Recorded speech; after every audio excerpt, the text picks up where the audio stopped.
할렐루야. 우리 이 시간에 또 로비에서 드림채플, 또 우리 카페스토리에서 또 본당에서 함께 예배하는 여러분 모두를 사랑하고 환영합니다. 우리 여러분들 한번 활짝 웃으시면서 인사합시다. 은혜 많이 받으세요.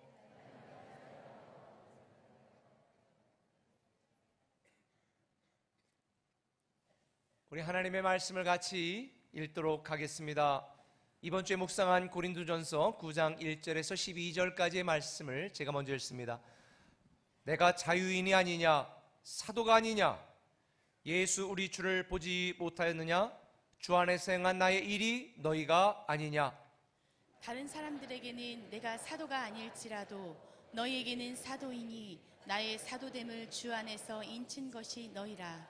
나를 비판하는 자들에게 별명할 것이 이것이니 먹고 마실 권리가 없겠느냐. 우리가 다른 사도들과 주의 형제들과 게바와 같이 믿음에 참여된 아내를 데리고 다닐 권리가 없겠느냐. 어찌 나와 바나바만 일하지 아니할 권리가 없겠느냐. 누가 자기 비용으로 군복무를 하겠느냐. 누가 포도를 심고 그 열매를 먹지 않겠느냐. 누가 양떼를 기르고 그 양떼의 젖을 먹지 않겠느냐. 내가 사람의 예대로 이것을 말하느냐. 율법도 이것을 말하지 아니하느냐. 모세의 율법에 곡식을 밟아 떠는 소에게 망을 씌우지 말라 기록하였으니 하나님께서 어찌 소들을 위하여 염려하심이냐. 오로지 우리를 위하여 말씀하심이 아니냐. 과연 우리를 위하여 기록된 것이니 밭 가는 자는 소망을 가지고 갈며 곡식 떠는 자와 함께 얻을 소망을 가지고 떠는 것이라. 우리가 너에게 신령한 것을 뿌렸은즉 너의 육적인 것을 거두기로 과하다 하겠느냐. 다른 이들도 너희에게 이런 권리를 가졌거든 하물며 우리일까 보냐. 그러나 우리가 이 권리를 쓰지 아니하고 범사에 참는 것은 그리스도의 복음에 아무 장애가 없게 하려 함이로다. 아멘. 지난 목요일에 우리 공주 꿈의 교회에서 교단 발전 협의회라는 것을 했습니다. 각 지방회의 회장과 또 총무들, 각 기관 임원, 그러니까 우리 교단의 리더들이 다 모여서 올 한 해 동안 교단의 중요한 정책들을 제가 설명을 하고 우리가 또 해야 될 여러 가지 중요한 일들에 대해서 함께 말씀을 나눴습니다. 특별히 올해부터 우리가 종교인 납세가 시작되어서 거기에 관련된 자료들을 책자로 만들어서 나눠드렸는데 굉장히 인기가 있었습니다. 1000부를 만들었는데 그냥 순식간에 다 나갔거든요. 근데 저는 처음에 몰랐는데 제가 살펴보니까 거기에 우리 교회 정관, 내교, 재정운영, 세칙, 우리 교회에서 만든 근로계약서, 청빈계약서가 샘플로 다 올라가 있더라고요. 왜냐하면 그동안의 작은 교회들 같은 경우는 그냥 목사님이 대표자니까 대표자 이름으로 모든 걸 다 관리하고 하다가 이제는 목회자 개인 통장으로 공금이라 하더라도 들어가면 이게 개인의 것으로 이게 구분이 안 되기 때문에 다 이제 법인으로 보는 단체를 만들고 이제 개인과 교회를 구분하여 진행이 돼야 됩니다. 우리 교회는 뭐 오래전부터 이미 그렇게 구분하여 기장하고 또 사용하고 있는데, 그런데 이게 뭐 처음이다 보니까 여러 가지 많은 문제들이 있습니다. 지난주에 여러분에게 말씀드린 것처럼 근로소득으로 납세하려니까 근로계약서가 있어야 되고, 또 종교인 소득으로 납세할 분들은 청빈계약서가 있어야 되는데, 이 근로계약서를 우리 교회 맞게 이제 제가 요즘 제가 행정사, 변호사, 노무사 이런 분들하고 굉장히 친하게 지내고 있습니다. 그래서 이제 우리 교회 맞게 만들었습니다. 우리 교회라는 것이 또 주말에 주로 사역이 되고 또 철학교회 새벽 이러는데, 이거를 기존의 표준 계약, 근로계약서 하려다 보니까 야간 수당, 주말 수당 이게 전혀 맞지를 않는 거예요. 어떻게 할 방법이 없어서 이제 우리 교회에 맞는 또 계약서를 만들었는데, 그런데 이 계약서라는 게 굉장히 중요합니다. 이 근로계약이라고 하는 것은 우리 근로자들이나 또 약자들을 이렇게 보호하려고 하는 내용들이기 때문에 사용주가 일방적으로 원하는 것들을 넣는다고 해서 그게 유효하지 않습니다. 그런 것들은 나중에 노동법에 의하여 또 이렇게 무효될 수 있기 때문에 법적인 테두리 안에서 어떻게 하면 상호 권리를 다 존중하고 보장하면서 진행할 수 있을까, 이제 이런 고민 중에 만들었는데, 우리 꿈의 교회가 만들면 그게 교단의 지금 표준이 되고 있는 것 같습니다. 이 권리라고 하는 거는 굉장히 중요합니다. 지금까지는 한국 사람들은 마땅히 자기가 찾아야 될 권리들을 행사하거나 찾아먹는 일들이 거의 많이 부족했습니다. 근데 이제 시대가 바뀌어서 국민들이 누려야 될 권리나 또 찾을 수 있는 이 권리에 대하여 정부에서도 정책적으로 많이 도움을 주고 있는 것 같습니다. 예전에는 잃어버린 조상 땅 찾기, 기억 못하는 거 이런 거 한번 찾아보셨어요? 한번 찾아보시고 있는 거는 좀 뭐 교회 쓰라고 기증하셔도 될 것 같은데, 그런데 또 뭐 계좌, 휴먼 계좌에 있는 거 찾기, 얼마 전에는 뭐 휴먼 보험금 찾는 이런 사이트도 있어가지고 제가 자세히는 못 보고 언뜻 봤는데 불과 며칠 사이 한 5천억 원 정도 이렇게 휴먼 보험 계좌에 있는 걸 찾아갔다라는 이야기도 제가 들었습니다. 요즘 뭐 마일리지 찾아줍니다는 이런 권리 찾기가 굉장히 요즘 대세 중에 하나인 걸로 알고 있는데, 우리가 마땅히 찾아 누릴 수 있는 권리를 누리지 못하는 것은 바보처럼 생각이 듭니다. 우리 아파트에도 보니까 결로가 생겨서 이제 마땅히 우리가 누릴 권리를 찾아야 된다고 하자보수를 해야 된다고 막 신청을 받고 있더라고요. 목회자도 마찬가지인 것 같습니다. 목회자에게 어떤 권리가 있을까요? 오늘 본문에 보면 사도 바울이 고린도 교회를 개척하고 목회를 하는 중에 일부 교인들이 사도 바울을 비난했던 것 같습니다. 요즘 말로 말하면 너 목사 맞아? 목사 안수 받았어? 너 자격이 있어? 그리고 너 이렇게 지금 우리 교회 지금 하고 있는데 너 사례비 얼마 받아? 꼭 받아야 돼? 막 이렇게 비난하고 비판하는 성도들이 있었던 것 같습니다. 그러니까 바울이 너무 속상한 거예요. 아니, 내가 개척하고 내가 세워서 지금 여기까지 왔는데 내가 어떻게 너희를 위하여 신령한 것을 심었기로 육적인 것을 조금 거둔다고 그걸 과하다고 비난할 수가 있냐? 너무 바울이 상처를 받은 것 같아요. 그러면서 7절에 이렇게 설명합니다. 누가 자기 비용으로 군복무를 하겠냐? 누가 포도를 심고 그 열매를 먹지 않겠냐? 누가 양떼를 기르고 그 양떼의 젖을 먹지 않겠냐? 다시 말하면 바울의 요지는 이겁니다. 로마 군인도 합당한 보수를 받을 권리가 있고 포도원의 주인도 그 열매를 거둘 당연한 권한이 있으며 양을 치는 목자들도 그 양의 젖을 먹을 권리가 있다.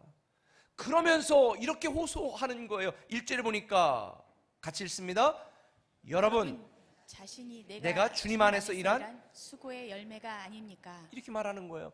아니, 여러분들이 내가 개척하고 내가 복음을 전하고 여러분들이 내가 구원을 시켜서 여기에 이렇게 신앙생활하고 있는 여러분들이 내 열매가 아닙니까?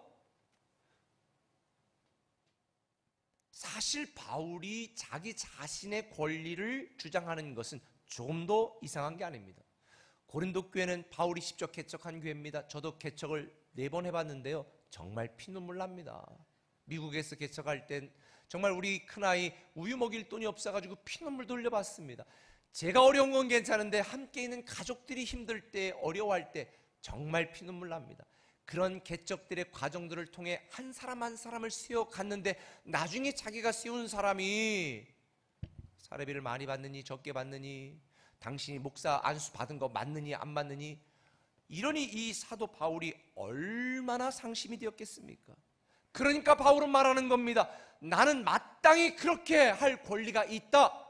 그런데 이 뒤에 15절 이하를 읽어보니까 이상한 결론이 납니다. 바울은 이렇게 말합니다. 같이 한번 읽어볼까요? 그러나 나는 이런 권리를 일체 사용하지 않았습니다. 그런데 바울은 그런 권리를 일체 사용하지 않았다는 것입니다. 바울은 자기 자신의 사도직을 자기의 생계를 위한 수단이나 자기 이익과 야망을 위한 도구로 사용하지 않았습니다. 단지 하나님의 복음을 증가하기 위하여 최선을 다했을 뿐입니다. 사도 바울은 사도로서 자기가 누릴 수 있는 마땅한 권리를 주장하지 않고 포기했습니다. 복음을 위해 자기의 고난을 다 내려놓았었습니다. 고린도 교회를 위해 주장할 수 있었지만 자기는 섬기는 종이라고 스스로 자처했습니다.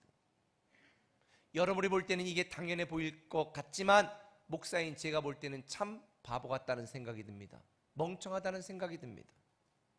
그런데 바울은 이런 사람을 착하다고, 바울 같은 이런 사람을 착하다고 말하고 있는 것입니다. 지난주 저는 착하다는 의미를 설명해 드렸습니다. 그저 순둥순둥 해가지고 사람들이 원하는 대로 다 해주는 사람이 착한 사람이 아닙니다. 그냥 막 퍼주거나 자기 손해보는 바보 같은 사람이, 쉽게 말해 자기 권리를 포기하는 사람이 착한 사람이 아닙니다. 성경에 보면 착한 사람은 하나님 편에 서고 하나님의 일을 하는 사람이 착한 사람입니다. 성경에 보면 이 개념이 명확하게 소개되고 있습니다. 사도행전 11장 24절에 보면 성경은 이렇게 말합니다. 바나바는 착한 사람이요, 바나바는 착한 사람이요, 성령과 믿음이 충만한 자라. 당시 예루살렘 교회의 저명한 지도자였습니다. 누가? 바나바가. 요즘으로 말하면 이 예루살렘 교회의 거의 핵심적인 담임 목사나 마찬가지 역할을 감당하고 있었습니다. 그런데 바나바는 그 자리, 그 직위에 만족하지 않고 지금 사람들에게, 성도들에게 미움을 받아서 저 아라비아 사막에 가서 찌그러져 있는 바울을 찾아가 그를 발탁해 예루살렘 교회에 되비를 시켰습니다. 쉽게 말하면 데려다가, 갈데 없는 바울을 데려다가 예루살렘 교회에 부목사를, 수석 부목사를 시킨 것입니다. 그런데 시간이 지나면서 사람들이 바울을 더 좋아하는 거예요. 바울의 열정을 더 존경하는 거예요. 바울을 더 주목하는 거예요. 그래서 결국 예루살렘 교회에서 누가 주도권을 쥐게 되냐면 바울이 주도권을 쥐게 됩니다. 이게 마치 이런 상황인 거예요. 제가 우리 지금 부교육자들 열심히 잘 키우고 있거든요. 그리고 설교 원고도 나눠주고 그러면서 설교를 할 때마다 제가 듣고 모니터링 해주고 잘했으면 너무 잘했다, 은혜 받았으면 너무 내가 행복해하고 더 잘할 수 있도록 도와주는데, 그런데 어느 날인가 갑자기 여러분들이 안 목사는 찾지도 않고 우리 엄 목사님을 담임 목사로 자꾸 인정을 하고, 엄 목사님 설교를 세우지 왜 목사님이 주일 설교를 하느냐는 등 막 이런 분들이 많아지는 거예요. 그러면 보통 수순이 어떻습니까? 자릅니다. 잘라야 됩니다. 설교도 안 시켜야 됩니다. 사실 우리 교회처럼 많이 부교역자들 설교시키는 교회가 없거든요. 그런데 저는 그게 너무 좋습니다. 우리 부목사님들 설교도 은혜를 받으면 저는 너무 행복합니다. 이게 바울의 마음이었습니다. 바나바의 마음이었습니다. 바울이 바나바보다 더 존경을 받고 더 인정을 받는 걸 바울은 행복해하면서 오히려 바울의 조력자로서, 바울을 돕는 자로서 복음 사역하는 데에 헌신하게 되어집니다. 성경은 이런 바나바를 가리켜 착한 사람이다, 착한 사람이다. 바나바는 자기의 지위나 자기의 자리 대신에 자기의 존재와 자기 사명 그 자체를 즐거워하고 기뻐했던 사람이었습니다. 오늘 말씀의 제목이 착한 신앙, 새로운 인생의 시작입니다. 저는 저와 여러분들이 그냥 우리가 살아가는 삶의 어떤 부분에서 새로운 일들을 경험하는 게 아니라 우리의 인생 자체가 새로운 인생이 되기를 축원합니다. 지금까지 경험해보지 못했던 기쁨과 행복과 사랑과 보람이 저와 여러분에게 넘치길 바랍니다. 그러려면 착한 신앙을 가져야 되는데, 착한 신앙이 뭐냐? 오늘 본문을 통해 제가 깨달은 건 이겁니다. 그러나 권리 포기하는 신앙. 한번 따라 하십시다. 그러나. 이 그러나가 굉장히 중요해요. 그러나 권리 포기하는 신앙. 권리 포기하는 신앙. 본문 12절을 같이 읽어볼까요? 시작. 다른 이들도 너희에게 이런 권리를 가졌거든 하물며 우리일까 보냐. 그러나 우리가 이 권리를 쓰지 아니하고 범사에 참는 것은 그리스도의 복음에 아무 장애가 없게 하려 함이로다. 바울이 뭐라고 말해요? 너희에게 우리가 이런 마땅한 권리를 가졌거늘 그러나 내가 이 권리를 쓰지 않겠다. 그러나 이 권리를 포기하겠다. 이게 착한 신앙입니다. 여러분, 신앙이 뭘까요? 오늘 제목이 제가 착한 신앙이라고 그랬는데, 신앙이라는 한문 단어 믿을 신자와 받들 앙자입니다. 신앙이라고 하는 것은 한마디로 믿고 받드는 게 신앙입니다. 누구를? 하나님을. 나를 사랑하신 하나님을 믿고 그분을 받드는 것입니다. 높이는 것입니다. 영광을 돌리는 것입니다. 그래서 예배 시간에 우리가 와서 찬양을 많이 하는 이유는 우리가 그분을 믿고 그분을 받드는 우리의 믿음의 고백이 찬양입니다. 이게 신앙입니다. 신앙이라는 것은 본래 내 권리를 포기하고 하나님의 뜻을 받들어 올리고 하나님의 명예를 받들어 올리는 게 신앙입니다. 그런데 오늘날 많은 성도들이 신앙의 본질을 오해하고 있습니다. 나를 믿어달라고 말합니다. 나를 받들어 달라고 말합니다. 내 계획을 이루어 달라고 말합니다. 내 뜻을 성취시켜 달라고 말합니다. 신앙은 그게 아닙니다. 신앙은 하나님을 믿고 하나님의 계획을 따르고 하나님의 목적을 위해 살며 하나님을 받드는 게 신앙입니다. 그런데 내가 원하는 것, 내 뜻, 내 계획대로 이루어달라고, 이게 신앙이라고 우리가 생각합니다. 이거는 기복신앙이라는 겁니다. 여러분 한번 생각해 보세요. 여러분들이 여러분을 받들고 여러분을 믿어달라고 말할 만한 권리가 있습니까? 권리가 없어요. 우리는 하나님을 떠나서는 죽을 수밖에 없는 죄인이었습니다. 저나 여러분은 하나님의 은혜가 아니면 다 지옥 갈 수밖에 없는 죄인이었습니다. 어떤 분들은 제가 죄인이라고 말하니까 아유 목사님 너무 그렇게 강력하게 말씀하지 마세요. 저 그래도 착하게 사는 사람이에요. 저 그래도 나름대로 착한 사람, 괜찮은 사람이에요. 여러분들이 착한 신앙으로 살려면 여러분은 하나님의 은혜와 사랑이 없이는 일말의 회생의 가능성도 없이 죽을 수밖에 없는 죄인이라는 걸 인정을 해야 됩니다. 예를 들어 봅시다.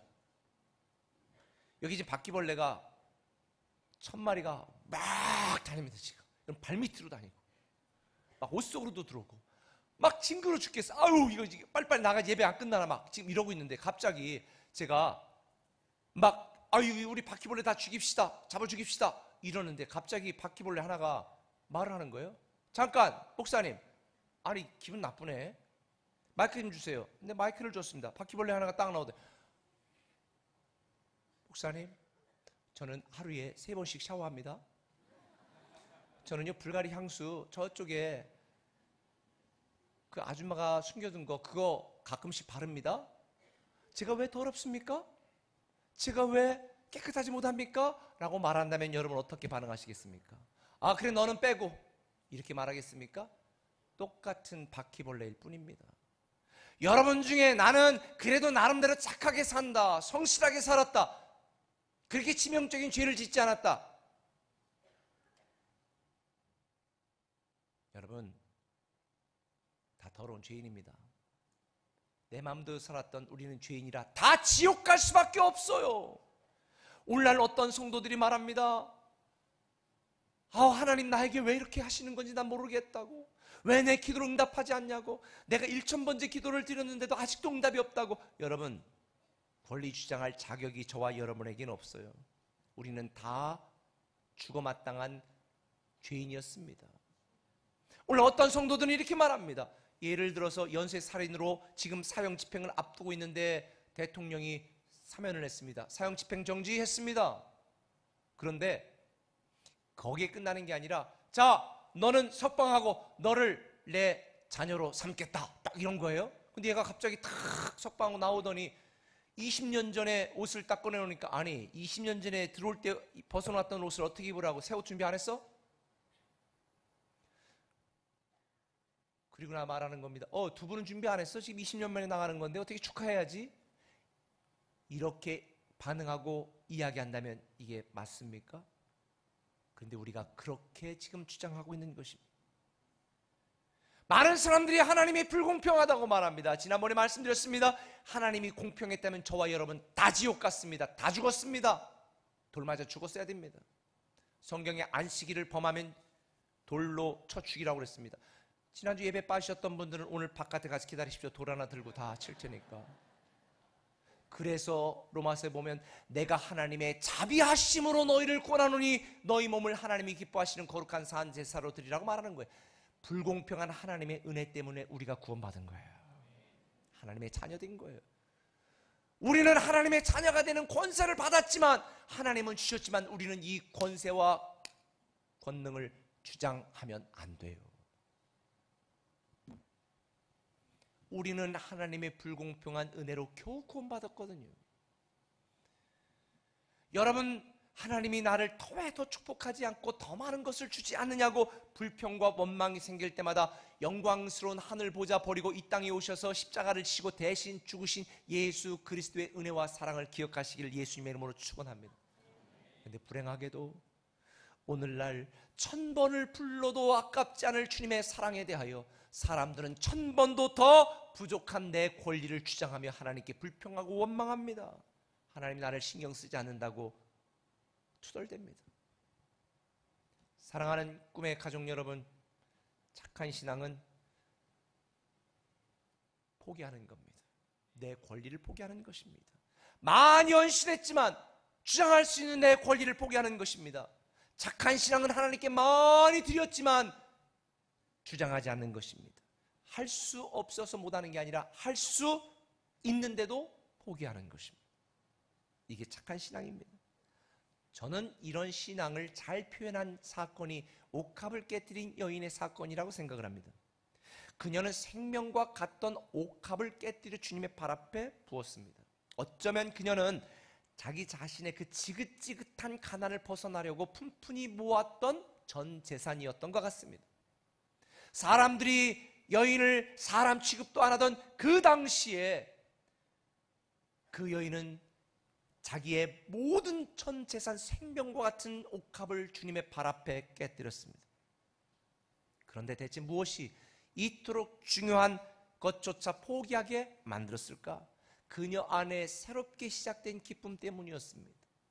나같이 비천하고 더러운 나를 위해 이 땅에 오신 예수 그리스도, 그분을 만나니, 그분의 사랑을 경험하니 너무너무 감사해서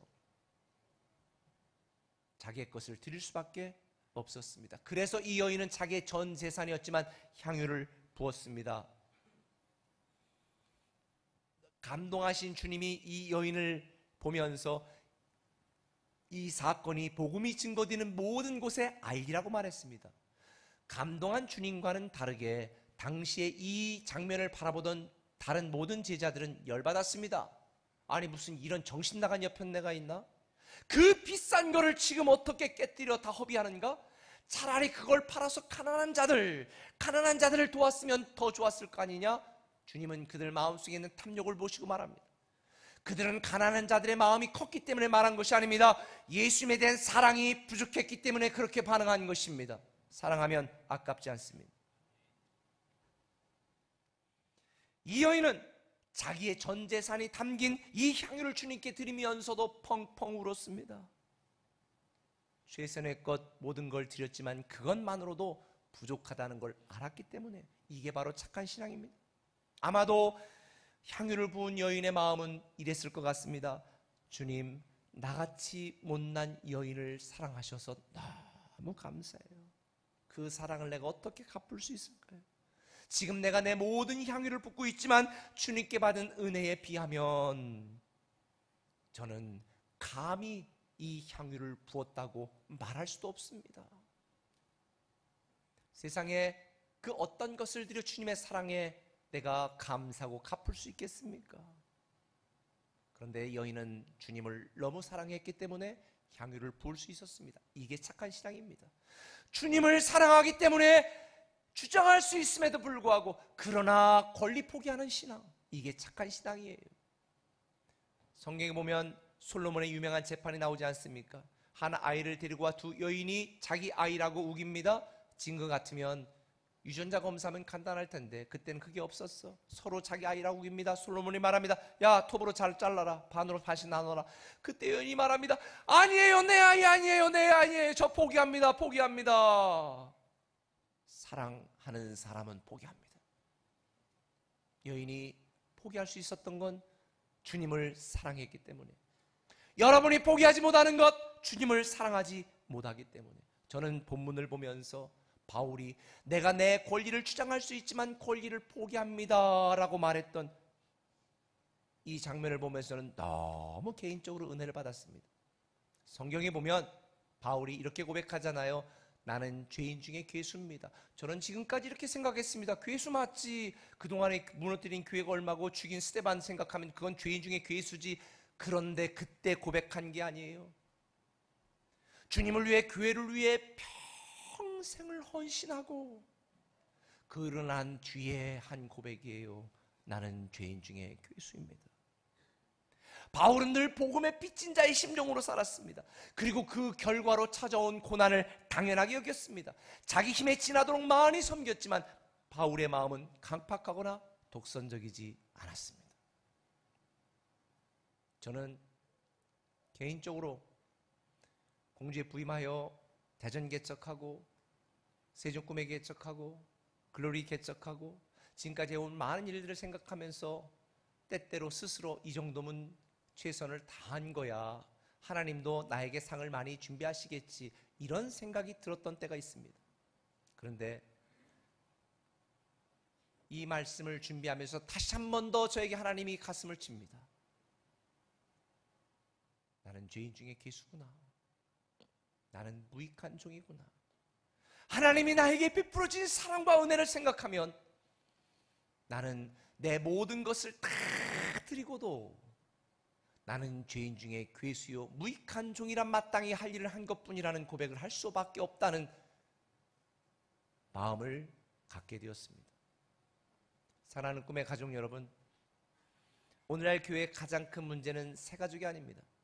그동안 교회를 위하여 많은 일을 해왔지만 십자가의 감격을 잊어버리고 구원을 일상으로 여기며 살아가는 감각 없는, 감동 없는 오래된 성도가 사실은 문제입니다. 우리는 하나님의 자녀의 권리를 당당하게 주장할 수 있습니다. 그러나 나에게 주신 이 권리를 포기할 수 있는 착한 신앙을 가져야 됩니다. 그 착한 신앙이 새로운 인생을 시작하게 만듭니다. 사랑하는 꿈의 가족 여러분, 당연한 것을 당연하게 여기지 않는 착한 신앙이 저와 여러분에게 있다면 우리는 지금까지 살아보지 못했던 새로운 인생을 다시 시작하게 될 줄 믿습니다. 착한 신앙 두 번째는 이것입니다. 한번 따라합시다. 그래도 다시 시작하는 신앙. 솔직히 저 같으면 이 본문을 묵상하면서 그냥 다 때려쳤을 것 같아요. 왜냐면요, 자기가 개척한 교회잖아요. 자기가 단 사람 한 사람 정말 세운 사람들이잖아요. 그런데 이런 취급을 받았다면 저 같으면 그만뒀을 것 같아요. 그런데 바울은 이렇게 말합니다. 12절 같이 한번 읽어보실까요? 시작. 그러나 우리가 이 권리를 쓰지 아니하고 범사에 참는 것은 그리스도의 복음에 아무 장애가 없게 하려 함이로다. 바울이 그 권리를 포기하고 다시 시작할 수 있던 이유는, 범사에 참고 다시 시작할 수 있었던 이유는 복음에 아무런 장애가 없게 하기 위함이었습니다. 바울이 고린도 교회 성도들에게 상처받고 교회로부터 헌신한 대우를 제대로 받지 못했지만 그래도 다시 시작할 수 있었던 이유는 복음을 위하여 아무런 장애가 되지 않게 하기 위하여입니다. 지금까지 교회를 위해 헌신한 자기의 수고와 자기의 헌신을, 자기의 섬김을 이해하지 못하는 고린도 교회 성도들을 보면서 사도 바울은 너무 억울하고 슬펐을 것입니다. 그러나 복음에 방해되지 않기 위하여 다시 사랑을 시작했고, 다시 섬김을 시작했고, 다시 희생을 시작했고, 다시 복음을 위하여 자기의 삶을 드렸습니다. 우리가 신앙생활하면서 열심을 다했지만 하나님이 나에게 복을 주지 않는다고 우리는 실족할 때가 있습니다. 그러나 여러분 꼭 기억하십시오. 다시 시작해야 됩니다. 나를 위해 다시 시작하고, 하나님을 위해 다시 시작하고, 우리의 자녀들을 위하여 다시 시작해야 됩니다. 겉으로만 시작하는 게 아니라 우리의 존재로 다시 시작해야 됩니다.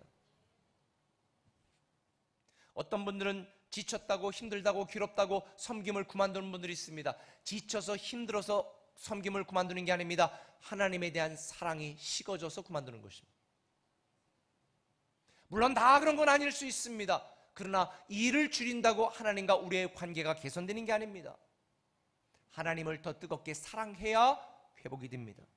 어떤 분들은 경제적으로 어렵다고, 올해부터 11조 그만하고 헌금도 줄여야지, 왜 이렇게 헌금 얘기를 하나, 요즘 연초라 그런가 스트레스 받네. 여러분, 헌금 줄인다고 가정 경제가 나아질 것 같습니까?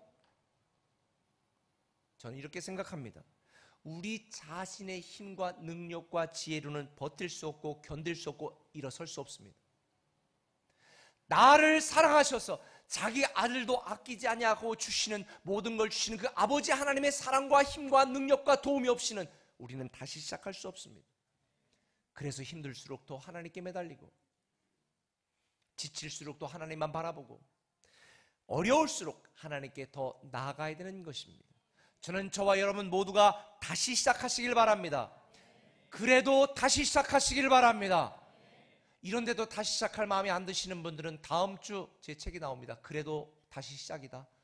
사서 읽으시면 됩니다.